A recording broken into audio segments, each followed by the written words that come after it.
Bonsoir à tous et bienvenue. Ce soir, on se retrouve pour ce débrief de ce triste match en ce début d'année Nantes-Auxerre. Alors tout d'abord déjà bonne année à tous, voilà, mes meilleurs vœux. Surtout ce qu'on souhaite le plus, je pense que c'est le maintien de l'AJ en Ligue 1, mais ça va être très très compliqué.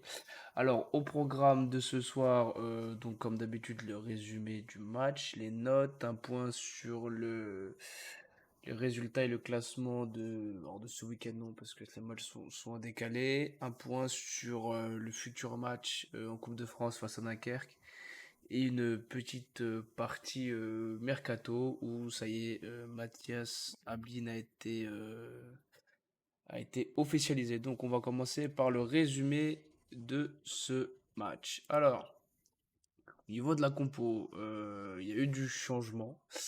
La sortie d'Autrette et la rentrée de Dacosta, on est repassé sur un plus un 4-4-2 qu'un véritable 4-2-3-1. Sur cette première mi-temps, il s'est rien passé de folichon. On a eu une légère occasion, un corner tiré par Saki, me semble, tête de janvier, mais c'était défendu par Castilleto, un ancien de chez nous, et du coup ça n'a rien donné. Et après, il y a eu cette barre transversale de Ganago sur une frappe. Alors, il me semble qu'elle est déviée par Mensah, mais j'ai un doute. Après, c'est pas vrai, véritablement passé grand-chose. C'était un match un petit peu soporifique, voilà. Surtout que si on a un petit peu abusé pendant les fêtes, le lendemain, c'était dur de garder les yeux ouverts devant le match. En seconde mi-temps, il s'est rien passé de spécial non plus, sauf dans le dernier quart d'heure, Ganago s'est regaissant. Voilà, Zetatka un petit peu à la ramasse sur le marquage et Guessant frappe entre les jambes de Costil et permet aux Nantais d'ouvrir le score. Et après ça, les Auxerrois vont enfin se réveiller. Après avoir dormi 75 minutes, ils se sont dit bah tiens, on perd, on est mené, et si on se bougeait, et si on sortait un petit peu les doigts du cul. Alors on a eu quelques occasions, il y a eu la barre de Joubal en fin de match, le coup franc de Youssouf Mchamgama repoussé par la fond, et à la toute fin le centre de Camara et la tête de Janvier, mais nouvelle parade de la fond. Donc, et du coup bien entendu on perd encore un match, et en plus qui plus est face à un concurrent direct. Alors autant pour le coup face à Monaco, alors même si j'ai pas le terme de défaite encourageante, en face, ça restait quand même Monaco, une équipe qui est dans le haut de tableau, qui a joué l'Europe. Alors que là, pour le coup, c'est Nantes qui joue aussi l'Europe, certes. Mais si on regarde leur classement en Ligue 1, du moins avant le match, ben, on n'avait qu'un point d'écart et il fallait absolument prendre les 3 points, ce qu'on n'a pas fait. Sur le terrain, moi, ce qui m'inquiète, c'est que il y a eu aucune envie, il y a eu aucune hargne. On s'est juste réveillé après être mené au score.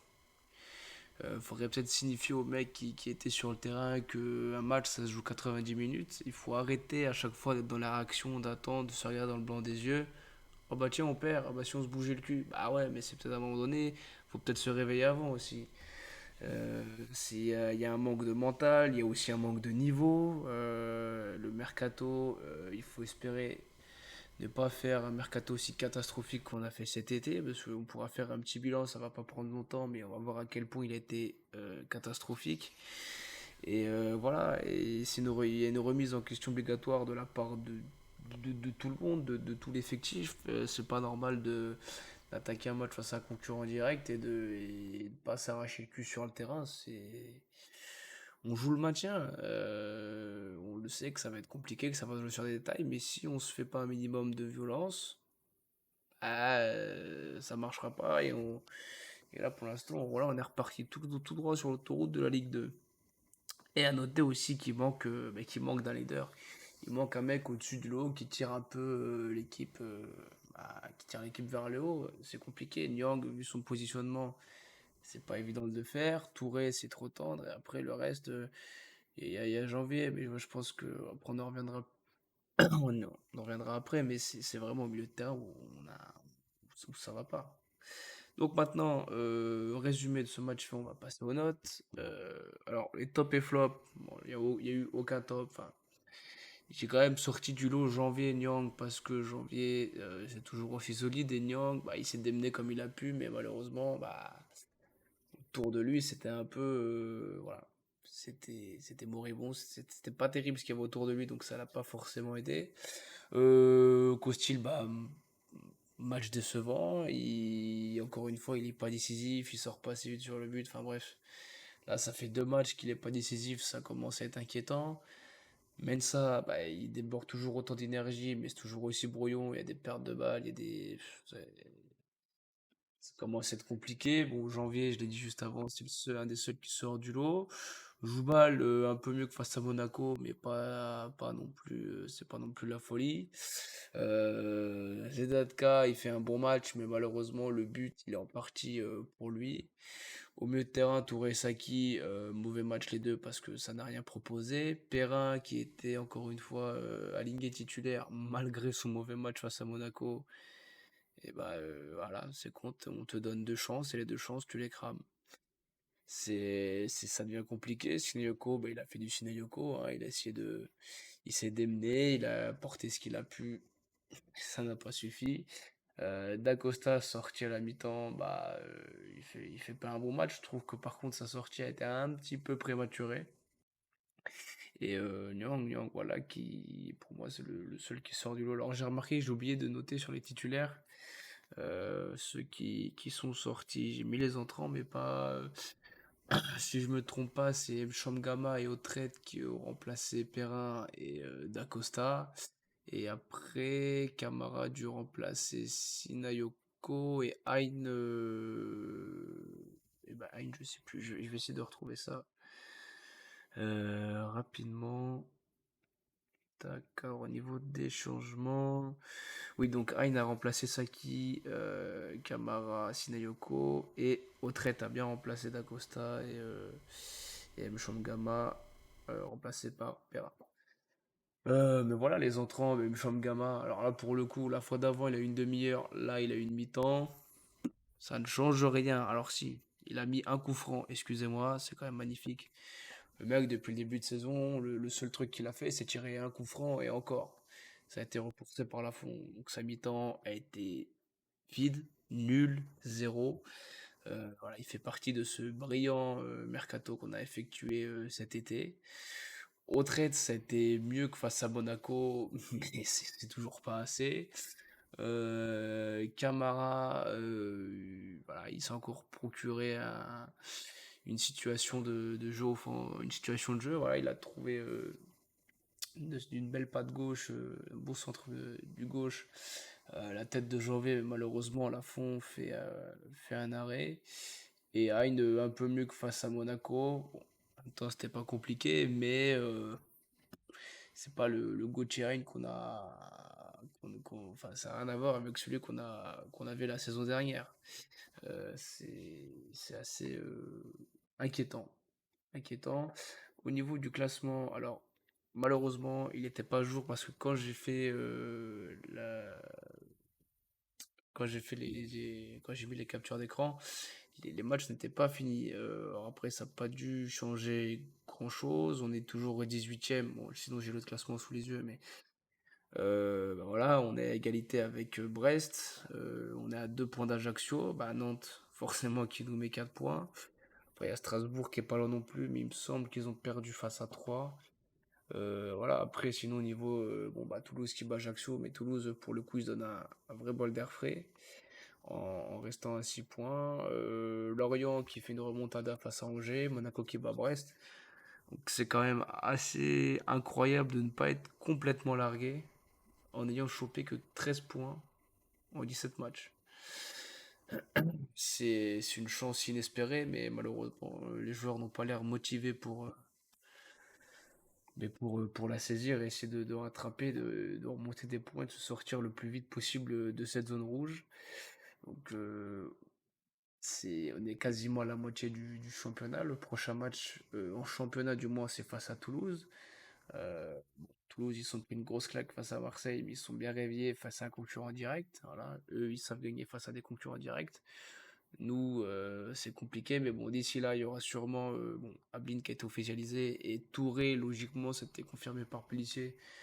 Donc on attend que ce soit officiel, mais normalement ça ne devrait pas tarder. Mais avant le match face à Toulouse, on a un match face à Dunkerque. Alors j'étais très très embêté pour faire cet avant-match parce que est-ce qu'on fait jouer les titulaires pour qu'ils reprennent la confiance? Est-ce qu'on met ceux qui n'ont pas de temps de jeu pour qu'ils voilà, qu'ils aient leur chance et qui viennent toquer à la porte en disant bah attention moi là les titulaires ils font pas leur taf, moi je vais prouver que bah voilà, je vais essayer de gratter ma place. Donc j'essaie de faire un mix des deux. Euh, voilà. Donnez-moi votre point en commentaire ou dans le chat ou comme vous voulez. Donc dans les buts, ben, je mettrai Léon, tout simplement parce que voilà, la Coupe de France, j'estime qu'il mérite de la jouer. Voilà, je trouve qu'il va retrouver un peu de temps de jeu, des sensations, ça lui fera pas de mal. Et pourquoi pas le voir titulaire face à Toulouse. Je dis pas qu'il faut le mettre, déjà tout dépend du match qu'il va faire et s'il aligne, parce que c'est pas sûr du tout face à Dunkerque. En des latéral gauche, j'aimerais bien revoir Boto parce que le seul match qu'il a fait où il a été titulaire, on a gagné, si je dis pas de conneries, c'était face à Montpellier. En défense, bah, Janvier joue mal parce que on peut mettre Bain, mais je suis pas. Voilà. J'ai vraiment hésité. Après, si jamais si Touré s'est officialisé entre-temps et qu'il est dispo pour jouer, moi je pense qu'on peut lancer Touré. Et alors Joly, il était blessé à la cheville et je sais pas s'il sera disponible face à Dunkerque. Mais sinon, oui, redonner aussi un petit peu de temps de jeu à Joly. Euh, je maintiendrai Perrin titulaire parce que il me semble que la saison dernière, dans un match qui était important pour nous permet d'accéder en Ligue 1. Je me demande si c'est pas lui qui met le but face à Dunkerque. Enfin bref. Mais je me dis face à un adversaire comme Dunkerque, là c'est le moment des joueurs comme Perrin et même Hein. Voilà, là c'est des adversaires qu'ils aiment bien. Voilà, et c'est là où ils peuvent faire le plein de confiance. Donc pourquoi pas. Je ferai souffler Birama Touré et j'aimerais vraiment voir ce que ça donne à Raveloson à la place de Touré pour voir autre chose parce qu'on voit que pour l'instant ça marche pas. Et je laisserai Saki titulaire parce que Mchangama, même si c'est un Dunkerque en face, je suis vraiment pas emballé par le temps de jeu. Enfin, il a quand même eu, sur les deux derniers matchs, il a eu une demi-heure et 45 minutes. Et je suis désolé, il a, à part un coup franc, et ça a été même pas, c'était repoussé par le gardien. Je trouve qu'il n'a rien apporté dans le jeu. Donc, limite, mettons quelqu'un de la réserve, ou je sais pas, ou une autre solution, mais Mchangama, ça me paraît. Après, il se trouve, il va jouer face à un Dunkerque, qui va me faire fermer ma bouche, il va être très bon. Tout ce que je lui souhaite. Mais voilà, devant, eh ben vu qu'a priori, avec la venue d'Ablin, on partirait sur un 4-4-2, logiquement, après, on n'est pas à l'abri. Mais ouais, Camara face à une équipe comme Dunkerque, parce que c'est vrai que voilà, il a eu des bouts de match à chaque fois, et je me dis que face à un adversaire un peu plus faible, sans vouloir faire offense à Nantes, hein, bien sûr, mais à Dunkerque, pardon, voilà, je me dis que voilà, c'est bien pour la confiance, voilà, il peut engranger de l'expérience aussi, c'est important à son âge. Et Young parce que voilà, pourquoi pas après en fonction du résultat ou comment ça se passe, le sortir rapidement pour faire rentrer Ablin. Et j'ai remarqué, je n'ai pas mis d'Acosta. Alors c'est une erreur de ma part. Du coup, ben, moi je virais du groupe. Euh, J'allais dire Gamma, mais bon bref, d'Acosta serait dans le groupe, hein. Si j'ai pas fait attention. Mais ouais. Mais d'Acosta, oui, peut-être sur le banc, hein, sûrement. Donc voilà l'équipe que j'aurais mis en place ben, pour le match face à Dunkerque. Et si je dis pas de bêtises, ben, c'est dimanche. Je ne sais plus l'heure, je vais essayer de retrouver ça. Dunkerque, c'est dimanche à 18h. Bon. Alors par contre, je sais plus du tout sur quelle chaîne c'est. Je sais plus sur. Je crois que c'est Bein qui a les droits pour la Coupe de France. Je sais plus, j'ai un doute.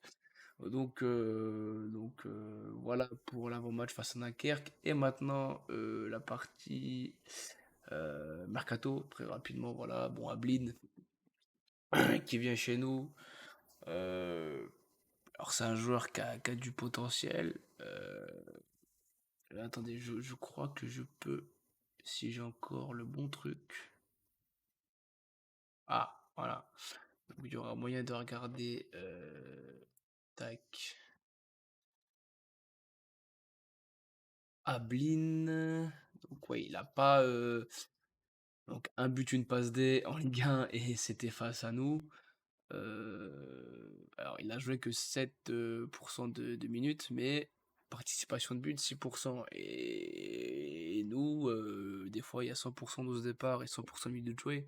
Et la participation de but, même pour des offensifs, on a à peu près le même pourcentage. Ce qui est intéressant, c'est que si on regarde le ratio but par minute, c'est un but toutes les 96 minutes. Et même en Europa League, où il a inscrit un but. Voilà, il est sélectionné chez l'équipe de France U20, 5 sélections, 4 buts. Voilà, c'est un jeune à fort potentiel.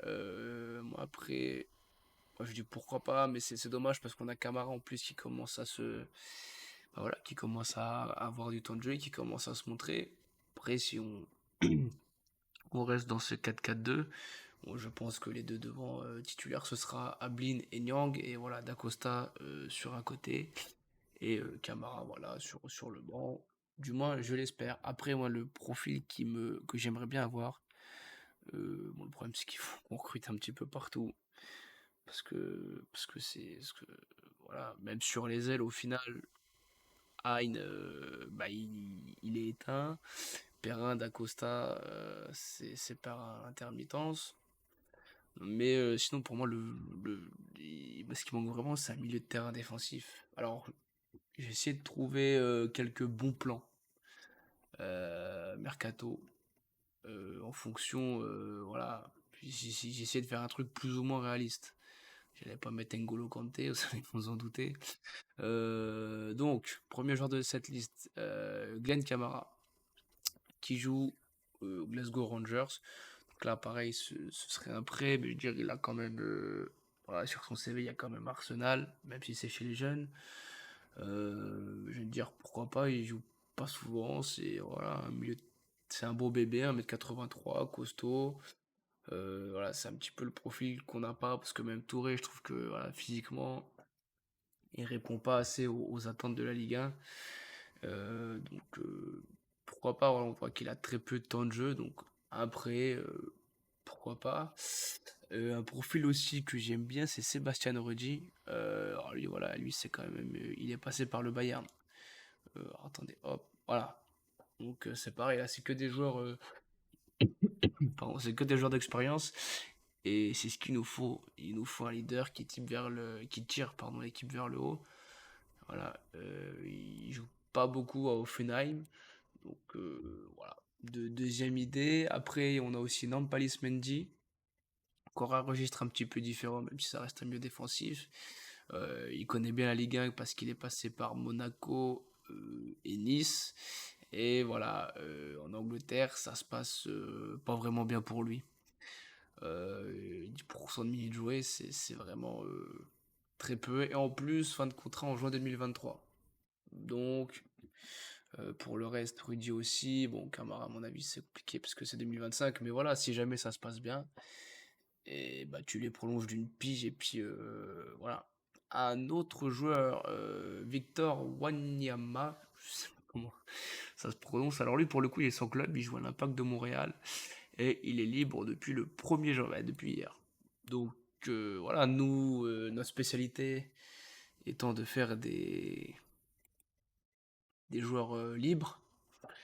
Et bah voilà, je me dis pourquoi pas, il est quand même passé par des gros clubs, Tottenham, même le Celtic, et Southampton aussi. Donc voilà, après c'est vraiment des idées, c'est vrai que c'est pas évident, c'est vraiment pas évident de trouver.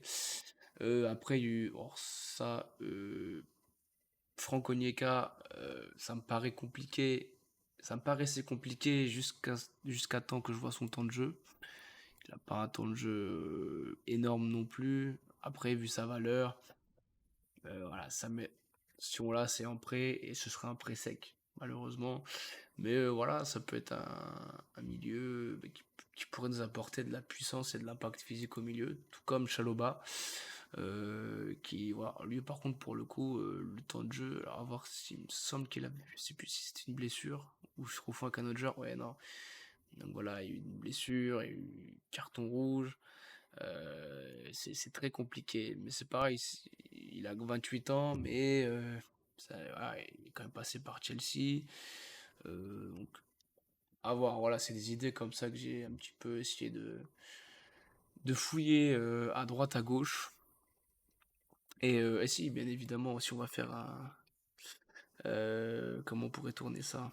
Bon, faire vite fait un point sur le mercato au Serrois, hein, le brillant mercato. Alors, est-ce que comme ça va le faire?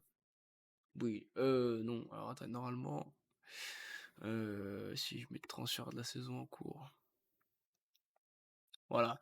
Donc, on peut voir que Dacosta, plutôt positif. Raveloson, c'est pas mal, mais voilà, surtout ceux qu'on a recrutés, à part Nyang et Costil, même ça fait 2 matchs qu'il est pas bon.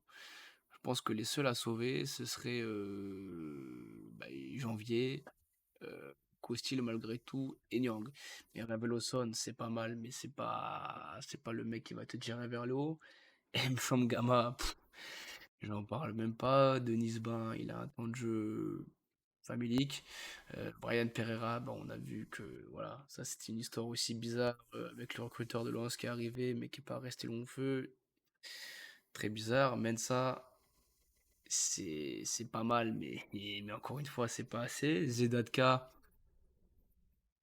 c'est positif, même s'il nous coûte un but à Nantes, c'est quand même plutôt pas mal et c'est au-dessus de tout ce qu'on a au niveau du poste de latéral droit. Ruizatil, bon, bah voilà, c'était trop compliqué. Et après voilà. Donc on voit quand même que sur tout ce qu'il y a eu comme recrue, bah le plus, pour l'instant, celui qui laisse entrevoir le plus de promesses, c'est Zedatka, mais dans 6 mois, il retourne à Lille. Donc c'est quand même pas la folie. Donc là, le mercato hivernal, on sait que c'est un mercato d'ajustement. Euh, et surtout que nous, on n'a pas un portefeuille limité, loin de là. Ah salut Tortue, je t'avais pas vu. Salut mon footix, bonne année. Et bah bonne année à toi aussi Tortue. Bonne santé et plein de bonnes choses. Voilà. Du coup, je vais m'arrêter là. Je vais mettre, alors peut-être pas ce soir, parce que je tiens à rappeler que j'ai une connexion de campagnard.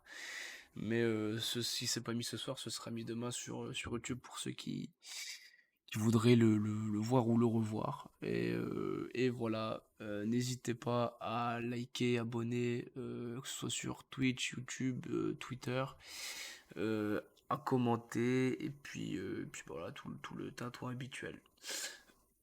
Sur ce, je vous souhaite une bonne soirée et je vous dis à très bientôt. Bye la GA. Ciao.